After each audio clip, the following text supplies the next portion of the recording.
Tenny, and thank you to the children. Good morning, church. And praise God. As the children were presenting the poem, I remembered one time I used to do poems, and so my very good friend, my brother really, Tim, decided that maybe the Lord was calling the both of us to do poetry. And so he wrote a poem, and then we came, the two of us, to present. And I used to speak very fast. So when I finished, he stood up, and he could only remember the first line. And so, Timo, we praise God for the many gifts he has given you minus poetry. I will invite us to open our Bibles in the book of John chapter 6. John chapter 6, verses 35 to 40. John chapter 6, verses 35 to 40. We continue in our Christmas series called Our Lord Came. Our Lord Came. Christmas is not merely the celebration of baby Jesus, baby Jesus. It is most fundamentally the remembrance that God took on humanity, that he became a human being, that he may walk among us, that he may live the life we could never live, die the death we deserved, that we may be saved. And so today we want to consider that our Lord came. Today we want to consider the nature of his coming, that our Lord came in obedience, that our Lord came in obedience. And we pick this from the book of John chapter 6, verses 35 to 40. And this is what the word of God says. Jesus said to them, I am the bread of life. Whoever comes to me shall not hunger, and whoever believes in me shall never thirst. But I say to you that you have seen me, and yet do not believe. All that the Father gives me will come to me, and whoever comes to me I will never cast out. For I have come down from heaven, not to do my own will, but the will of him who sent me. And this is the will of him who sent me, that I should lose nothing of all that he has given me, but raise it up on the last day. For this is the will of my Father, that everyone who looks on the Son and believes in him should have eternal life, and I will raise him up on the last day. Let us pray. Gracious God, we read the words of your Son while he was walking on the earth. And we ask that whatever you have put here for your children to see, would you grant that I would bring it out clearly, and that your people would behold wondrous things from your law, God. And may your word be of effect in our lives, that we shall hear it, rejoice in it, and then go ahead and do it. We ask in Jesus' name. Amen. Amen. In John chapter 6, before we get to where we have read from, Jesus had just fed the 5,000. And if you give 5,000 free food, one of the things that will happen, they will really like you. And so the next day, people look for Jesus, and they come to him and they are following him. But Jesus is not impressed by having a crowd follow him. And so he wants to make sure that they are following him for the right reason. So he sees a large crowd come to him. And they are coming to him, Jesus says to them, for the bread that enters into the stomach. Jesus, they had seen, was a very good supplier of bread. But Jesus, more than supplying to them bread, is cautioning them. I don't just want you to follow me for bread. No, I want you to see that I am the bread of life that has come from heaven. And if you're going to follow me, I want you then to come to me, not as a giver of bread, but as the bread of life itself. Jesus is not impressed by a large crowd following him. No, he wants to be sure that everyone who is following him is following him for the right reasons. See, Jesus is not a politician. A politician, anywhere they go, if they find a gathering, it is a good place. And I can see Isaac nodding because he wants to be a politician. And I can see Patrick laughing because he wants to be the governor of this city. Politicians love large crowds. At one time I was hearing, I think it was on the radio, one politician said one time they were traveling in a city, and so they found a funeral. And so, because a politician is a politician, they went to the funeral and they were given an opportunity to speak. And so they said, we are very sorry. We have come to comfort this family. We want to say pole sana to the mzee of this home. And then they were told, it is actually a man who has died. Oh, they said, sorry. And then they said, all the children that this person has left, we are going to educate him. And then they were told he was a Catholic priest. And so they were lost. A politician is just interested in seeing people and taking advantage of it. But Jesus is not a politician. Jesus sees a large crowd, and his first thought is not, what a nice gathering. I can tell them I want to be the king of Jerusalem. No, he says to them, I am the bread of life. Yesterday you ate bread, it went to your stomach. Today, I want you to have the bread of life that is able to transform your souls. And Jesus had come in obedience to his Father. So when he had been sent by God, this is not what he was sent for. He had not been sent to gather people around himself. There is another reason why he was sent, and we are about to see it. And so first I want us to see 4 things about the obedience of Jesus. So our Lord came in obedience. The first thing I want us to see is the source of the command that he came with. The source of the command. Secondly, I want us to examine the nature of his obedience. The nature of his obedience. Thirdly, I want us to see the beneficiaries of his obedience, the beneficiaries of his obedience, and then lastly, the benefit of his obedience, the benefit of his obedience. Firstly, the source of the command. If you look in verse 38, Jesus says, for I have come down from heaven not to do my own will, but the will of him who sent me. When Christ came to the earth, Christ had come at the command of the Father to come and gather people for God. And Christ comes with a command from God the Father. And so when we say that Christ came in obedience, it is not something that we're making up. Christ himself is telling us, I have come. I have been sent by someone. Who is this someone? The Father has sent Christ to come and save people for God. So the source of the command is God the Father. The Father has sent the Son to come and gather people for himself. Secondly, the nature of his obedience. So how did Christ obey? The Father has sent him. How does he come? In verse 38, the first part he says, for I have come down from heaven. And if you were to stop there, you would think Jesus has not been sent. It is actually his own initiative. But the second part says, not to do my own will, but the will of him who sent me. And if you examine that carefully, it shows you that the command that Jesus was given, he so owned it that he was able to begin not by saying, I have been sent. No, he says, I have come down. His obedience is complete. His obedience is joyful. He is not given a command that he does not delight in. The Father, the Son, the Spirit are one. And if the Father delights in the salvation of men, the Son delights in the salvation of men, the Spirit delights in the salvation of men. And so when the Father sends the Son to come down to the earth, the Son owns it completely and joyfully, and he can say, I myself have come. It is a complete obedience. It is a joyful obedience. He takes the command, makes it his own. He comes down. He can say, as if it were his own initiative, I myself have come down. It is a complete obedience, a joyful obedience. He delights in the command that he has been given. It is something that he delights to do. It is something that he rejoices to do. And so the Father has sent him. His obedience is complete. It is joyful. And so for whose benefit then is the Father sending the Son? and for whose benefit is the Son obeying in completion and joy?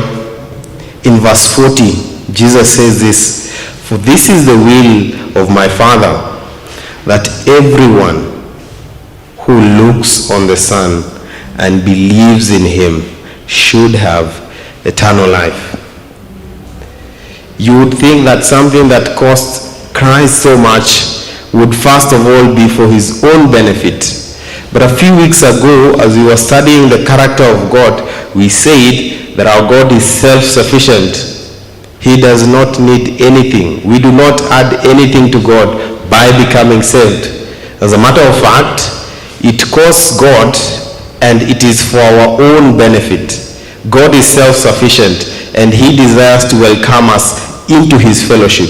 And so when Christ comes in an obedience that is from the Father, that is complete and joyful, it is for the benefit of you and me if we will look and believe in the Son of God.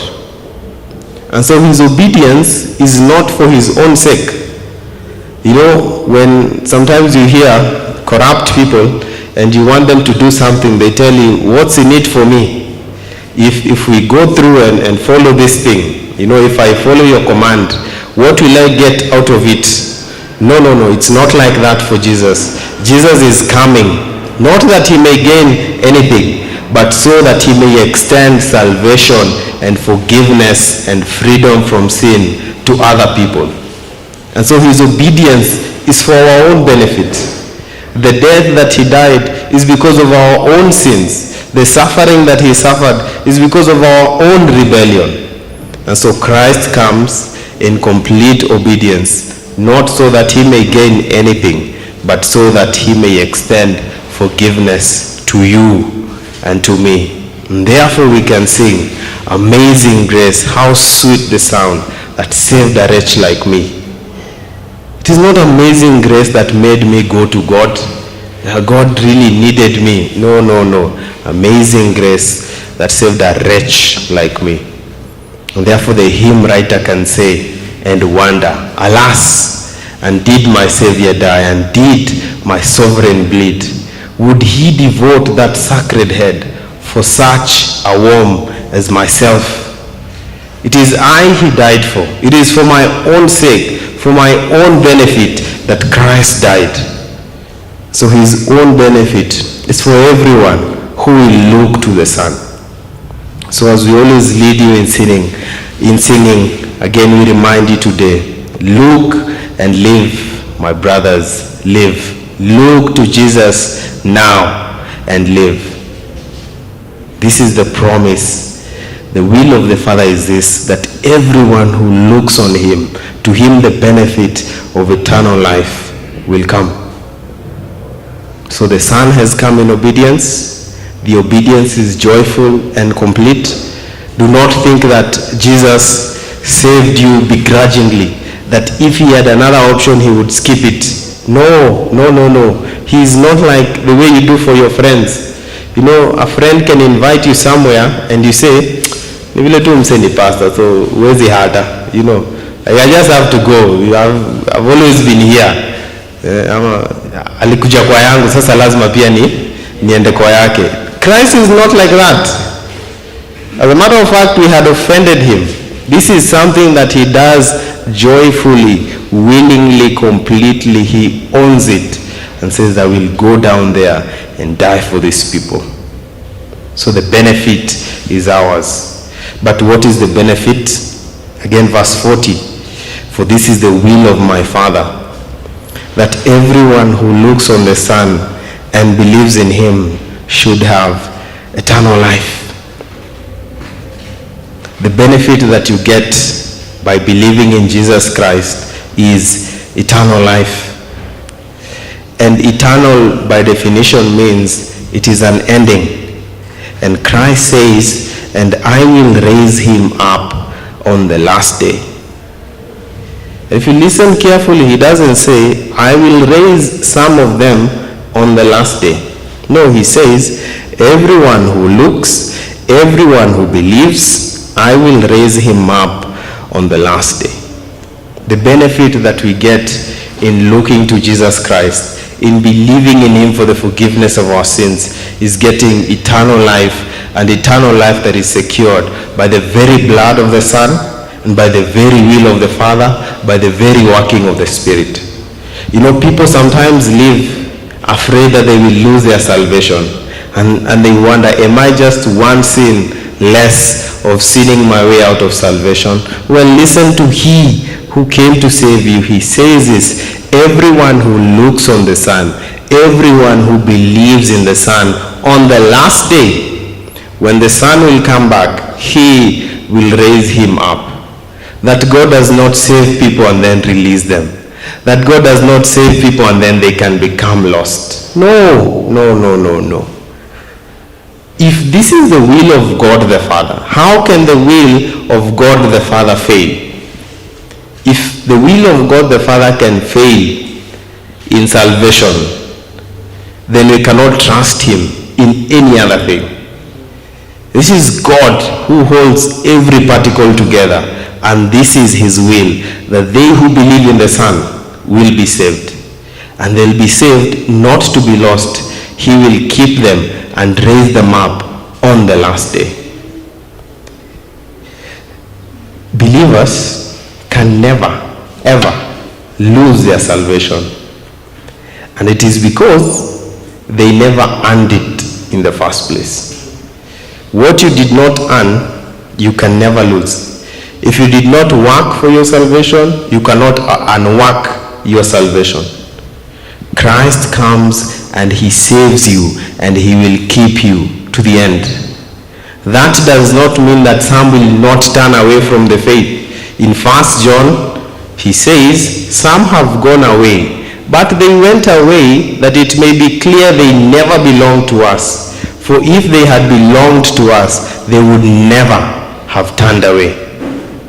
And even if you look downwards in John chapter 6, verse 66, it says this: after this, many of his disciples turned back and no longer walked with him. So people will turn away from the Lord. People will say we followed Christ, and at some point they will turn away. And then he says to the 12 disciples in John 6, verse 67, so Jesus said to the 12, do you want to go away as well? And Simon Peter answered him, Lord, to whom shall we go?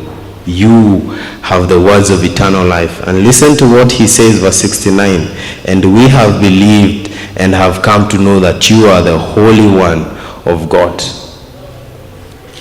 In verse 40, Jesus had said, everyone who believes in him will be raised up on the last day. In other words, they would not turn away from him.